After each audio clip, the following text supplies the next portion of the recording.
ఇప్పుడే ఓజీ మూవీకి వెళ్ళొచ్చా? ఇప్పుడు నేను ఇచ్చే రివ్యూని విని సబ్స్క్రైబ్ చేయడం మర్చిపోతారేమో, వెంటనే సబ్స్క్రైబ్ చేసుకోండి. బ్రో అసలు అది మూవీ కాదు, అరాచకం అని చెప్పాలి.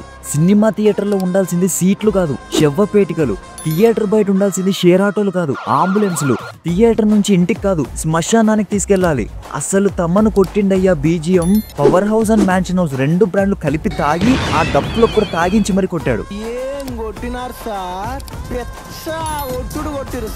ఇక సుజిత్ వాటే మూవీ బ్రో, అసలు హ్యాట్స్ ఆఫ్. కల్ట్ ఫ్యాన్ అని ప్రూవ్ చేసుకున్నావు. పవన్ కళ్యాణ్ కి ఇచ్చే ఎలివేషన్స్ ను పెన్ లో ఇంకొక బదులు నీ రక్తాన్ని నింపి రాసావేమో, మామూలుగా లేదు అసలు.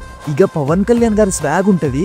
ఆ స్వాగ్ ముందు జనరేషన్ హీరోలకు అండ్ రాబోయే జనరేషన్ హీరోలకు కూడా ఉండదని ₹1,00,00,000 పందెం.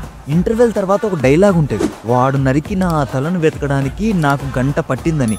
అసలు ఆ డైలాగ్ విన్న తర్వాత సీట్ మీద కూర్చుంటే అడగండి, ఏ సీన్ అని చెప్పాలి, ఏ ఫ్రేమ్ గురించి మాట్లాడాలి. ప్రతి సీన్, ప్రతి షాట్, ప్రతి ఫ్రేమ్, ప్రతి డైలాగ్ మైండ్ పోతుంది లోపల.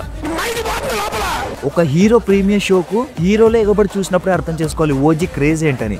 మొత్తానికి సినిమాను ముగ్గురు కలిపి ర్యాంప్ ఆడించారు. ఇలా చెప్పుకుంటూ వెళ్తే ఓజీ 2 కూడా వచ్చేలా ఉంది. మూవీ చూసిన వాళ్ళు కామెంట్ సెక్షన్ లో మీ ఎక్స్పీరియన్స్ షేర్ చేసుకోండి. ఛానల్ కొత్తగా వస్తే వెంటనే వీడియోని లైక్ చేసి ఛానల్ సబ్స్క్రైబ్ చేసుకోండి.